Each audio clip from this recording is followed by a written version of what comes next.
But in terms of time, because right now, for those that will see this video, we are recording with just like 10, 15 minutes left to the Giants game. Monday Night Football starts.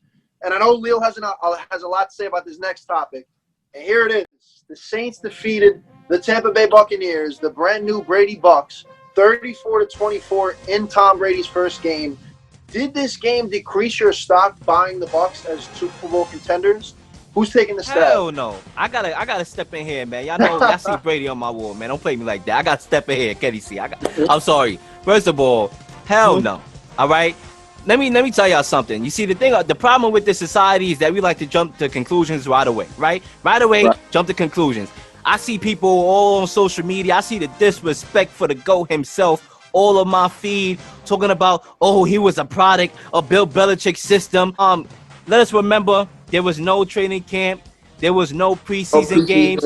This game was a mixture of the preseason camp and week 1 together. So it's like these guys had to create some type of chemistry, camaraderie. You see Mike Evans running the route and come back in, and Brady thinking he's going that way. That led to 1 interception. Now, I would say this. Don't forget about the Josh Jenkins. You know, that was a bad play on Brady's part. I would say that was a Brady error right there. But honestly, when you think about it here and like this, too many penalties. I thought that the Saints didn't look all that great. I didn't think they looked superior to the Bucks. The Bucks defensive line was shutting them down. Mike Thomas, believe it or not, 3 yards, 17 yards. 3 receptions, 17 yards. He got put in check like Nike. All right, shout out to my guy, Dean. Davis? Nah, Jamal Dean? No, Davis. You're right. It was Davis. He played him good. And they look sluggish. Drew Brees is missing throws, easy throws. It was the penalties that caused the Buccaneers the game. They were very undisciplined. There was like a fourth and 2 when you knew they was going to punt. They was not going to be that aggressive, and you jump off sides when your coach and everybody knows it's going to be offside. And then the pass interference call. So it was these little penalties. And one thing, the last thing I'm going to say before I let y'all get into it, before I get more reactions, because I got a lot to say, is that the thing is, the difference with this team, and this is what the main thing that worries me. I know the offense is going to be fine. Trust me. You got Mike Evans, you got Gronk, you got all them players, Chris Godwin. The offense is going to be fine. What worries me the most is the penalties, because normally with a Bill Belichick-led team, there's no penalties like that. The special teams is great. The special teams was horrible in this game, and the penalties, and the Saints didn't have to do much. Correct. Coach, hop in here, Coach. Man, Leel, I'm be honest with you, bro. I'm gonna have to piggyback what you just said, bro. It's only game 1. Just like you said, there was no preseason, there was no training camp. So of course, the chemistry between Brady and the guys would have been difficult. You get what I mean? But I do feel like, yesterday was one of Brady's bad games. 2 interceptions in the first game. That's very un-Brady-like. You get what I mean? I just feel like they want to get better. I'm not worried at all. Just like you said, guys, it's only week 1.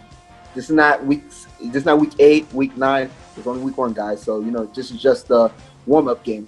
But I feel like, there's a lot of things they got to clean up on offensively, especially penalties. It looks like Brady, about to be in an unfamiliar situation. It's not New England no more. Where like, if the offense do bad, he could rely on the defense or special teams to, save him. So right now, at this the point, defense was solid.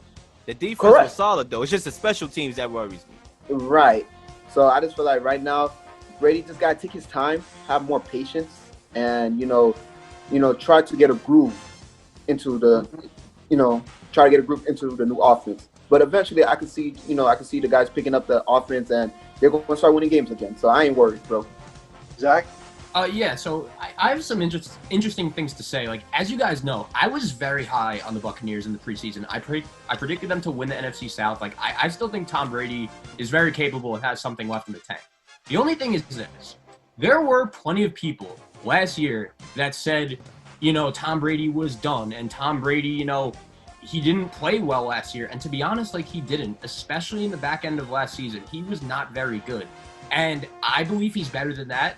I know a bunch of you guys do, especially Lil. But yesterday, watching the game, man, I want to say the Bucs are going to be good, and I want to say that I still think they're going to win the NFC South, and maybe they still are. And I still think they're a playoff team. I think if they lose to Carolina next week, then we'll really start, panicking. But when you compare the Saints to the Bucs yesterday, man, I hate to say it, the Saints just looked like the superior team. especially at quarterback. I agree. Like, I agree. And I think as a Buck fan, that could be really concerning. What? Go ahead, Kenny C. I know you got to get in here. I'll say something. Basically my takes on it, I will say this. One take that I noticed off rip, like, all right, you can have Tristan Wirfs in there, but one guy is not going to block an entire defensive line. So that unit as a whole needs to do a lot better job because, look, guys, let's just keep it real, like the real Leel. With the Patriots, for most of Brady's career, he had a top 5, top 10 offensive line. Correct. The Bucs, I'd say they're like a top 16 they're average type of line. Average so you look at that, and then the fact that Brady is not at all a mobile quarterback. He's not going to make dime throws on the run. He's a pocket passer, and he's great at that. But if you fluster him out of the pocket, that's when you have a problem, and that's when he's not going to be as effective like we saw yesterday. So that's my biggest concern. Can the offensive line really do their thing? Because, if you have plenty of weapons, obviously you have the potential to ball out, but if you don't have big men in front of you that can actually block effectively, there's no way you're going to be able to get time to throw those weapons. Even with Brady, who has probably the fastest release of the football in the league. So that's my biggest concern. As for Zac, your take, I don't think the Saints were like too much better than the Bucs yesterday. I do agree with Breeze being slightly better in the sense that he didn't have any turnovers, but I don't know about that receiving core didn't do their job for Breeze over either. to me midway through the third quarter. After the first Buccaneer offensive drive, what did they do? The whole game, nothing. Listen, I'm going to respond to that, Zac.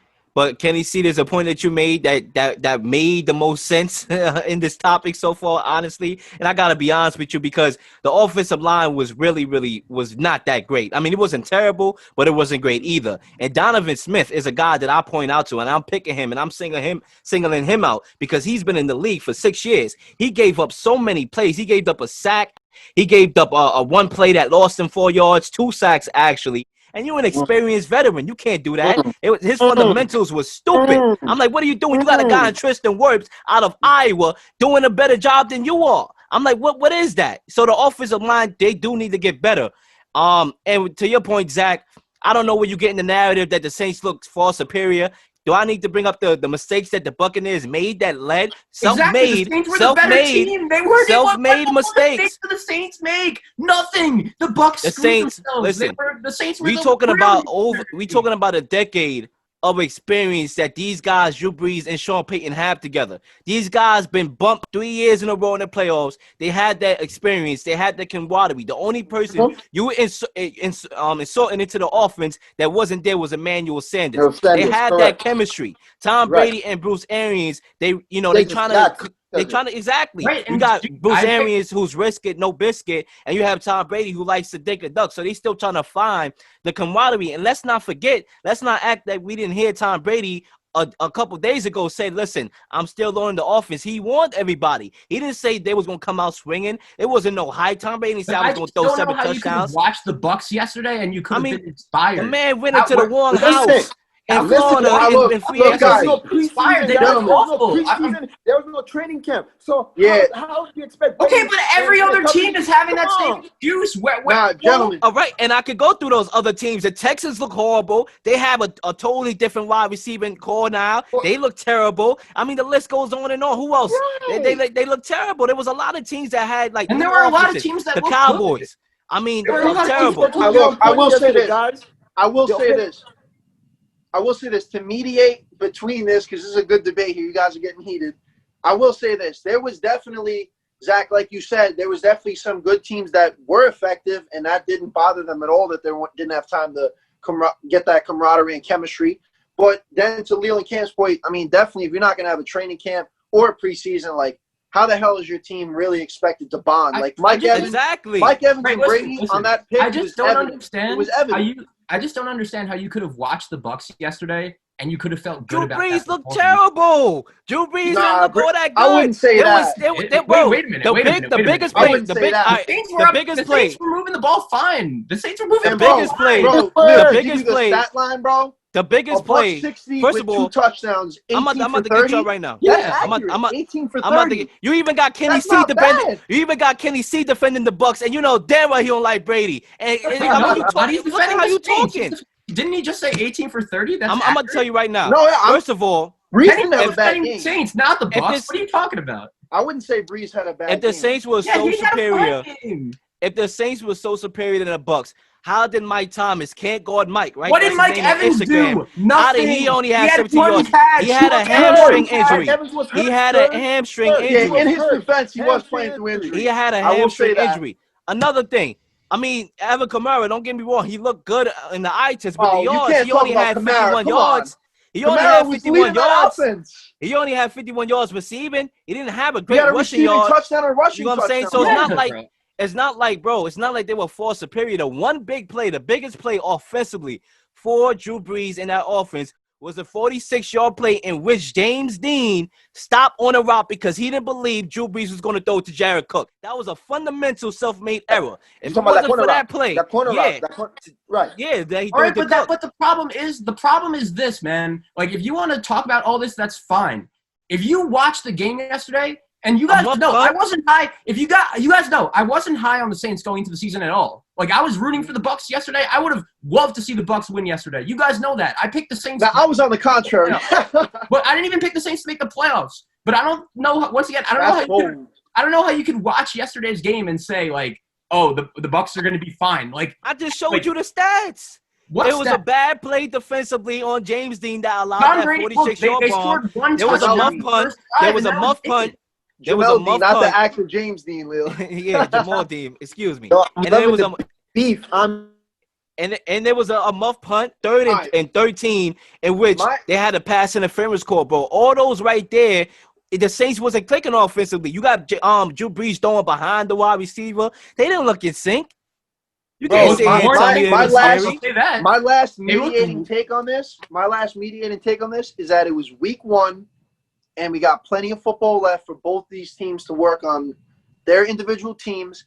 Now, I will say, as my final take, Zach, I agree with you. I think the Saints were much more of an edge than the Buccaneers, but I can be honest, Leo. The Bucs didn't look too good, and that's because of my take, which was the offensive line for me. Because I agree with you. Their front seven was really good. They were pressuring Brees all night. They definitely Their secondary was pretty solid, too. They were solid. I'm not saying they weren't. But at the end of the day, I do think that Peyton and his Saints did a better job against the Bucs yesterday. That's all I'll say. I just think it was more the Bucs beating the Bucs is why they lost that game, me personally. Before we end this, I'll just say this very quickly. Like, once again, last year, there were a lot of people that just said Tom Brady looked done and he couldn't do anything, and I really disagree. I was one of those people, honestly. He looked washed at the end. And not just because I dislike Brady. I didn't want to believe it, but I don't know how you could have watched yesterday, plus everything that went down at the back end of last season, and just say, "Oh, he's the GOAT. He's going to be fine." He is the GOAT, but he's also 43 years old. Bro, the thing is, time doesn't wait for anybody. The thing is, and this is the point that I've been making with Tom Brady. He doesn't have to be great. Now, once that chemistry get going and he starts trusting his wide receivers, bro, it's not like we haven't seen flashes. There was that one drive, the first drive they had, they were in sync. You saw that bomb that he threw on the side to Chris Godwin. Bro, there's going to be more of that. You think Mike Evans is going to be shut out, bro? He's Mike Evans. One-on-one, he's going to be, let's not forget about the penalty. That was a pass interference. That was a big play to Mike Evans. It counted, but it was a pass interference. He didn't actually catch it. So it was like, bro, you see flashes, plays. Let this offense play some meaningful games. It's not like they had a preseason in a camp. And mind you, they are going up against one of the best teams in the NFC right off the bat. What you expect? You expect Tom Brady to go in there and beat the Saints right off the bat? To be honest, I expect a better effort. I'm not gonna lie. Gents, I'll say this: the Bucs will still win its division, so we can, and they still will make. You're right, man. But so we can actually move on to the next topic. Let's move on.